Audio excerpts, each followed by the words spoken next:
1490 WLCX, real news and great conversation for La Crosse. Here's your Daily News Roundup.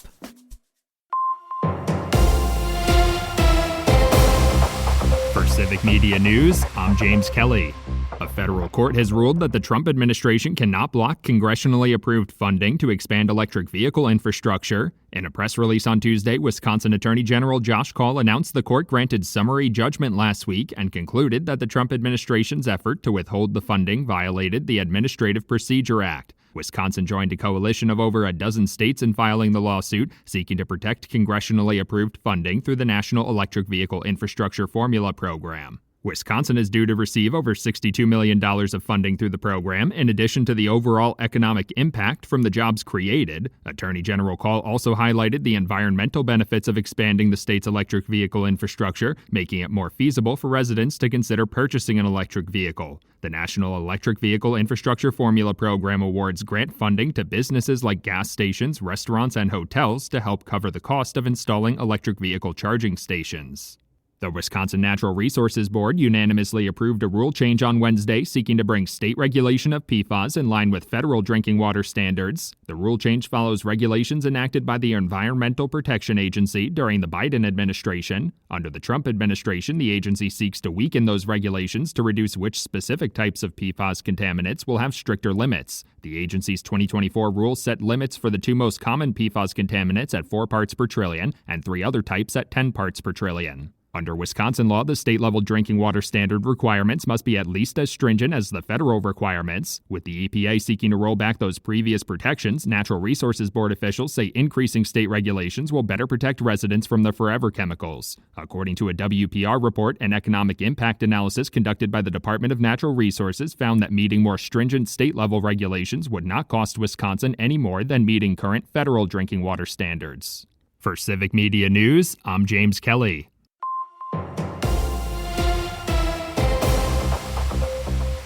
With Civic Media News, I'm Terry Miller.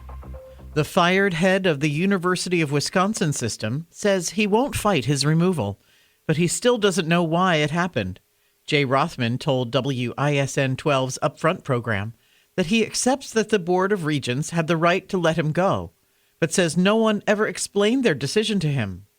Rothman says he chose to be fired rather than resign because he didn't want to, in his words, basically live a lie. Republican lawmakers are calling the move a partisan attack and are now threatening to block the governor's appointments to the Board of Regents. Governor Tony Evers has signed dozens of bills into law, touching everything from child safety online to housing veterans benefits and election procedures. Among the more notable measures, the state will spend $400,000 to fight internet crimes against children and create 4 new positions at the Department of Justice to pursue those cases. Another bill makes it easier for victims of sexual extortion to sue their attackers in civil court, even if no criminal charges were filed.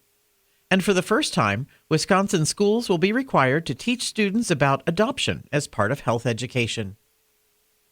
And mail delays in Wisconsin have gotten bad enough that a U.S. senator is now stepping in. Tammy Baldwin sent a letter this week urging the nation's top postal official to fix staffing shortages and delivery problems. The issues are particularly at the Oak Creek Processing Center, where packages have been known to sit untouched for weeks. A new federal watchdog report found people usually aren't notified when delays hit their area. And with a tax deadline and election approaching, Baldwin says the Postal Service needs to act fast. More news is available at civicmedia.us. Badgers hockey today. Hi, I'm Mike Clemens with sports. The Wisconsin Badgers men's team in Las Vegas to face off against North Dakota in the Frozen Four. Wisconsin has not lost since March 11th when they fell to Ohio State 7-1 in the Big Ten tournament at the Kohl Center in Madison. Badgers head coach Mike Hastings. I think the guys have done a phenomenal job at staying balanced here over the last couple of weeks. This mindset I haven't seen change from when we were embarrassed at home against Ohio State, and we learned a very valuable lesson. lesson. And so the guys, I think, took that, learned from it, and have turned the page, and they're doing the same thing this week. NBA, the Bucks lost last night to the Pistons 137-111. One bright spot, the Bucks' Jericho Sims with 11 points, 11 rebounds, 10 assists. His first career triple-double. Doc Rivers. That was good for Jericho. I mean, in a rough season and a rough night, we're playing the best team in the East off a back-to-back with guys out. I thought our guys did well. With sports, I'm Mike Clemens. It is going to be mostly sunny today and not quite as breezy as it was yesterday. Our high in the mid to upper 50s this afternoon. Tonight, a few scattered showers, low dropping down to around 36. Tomorrow, a sprinkle or two early, then mostly sunny with a high of 55. I'm meteorologist Sean Cable. That's your La Crosse News Roundup from WLCX. Find more news anytime at lacrosseeagle.com. Subscribe to this podcast on Spotify, Apple, or wherever you find your podcasts.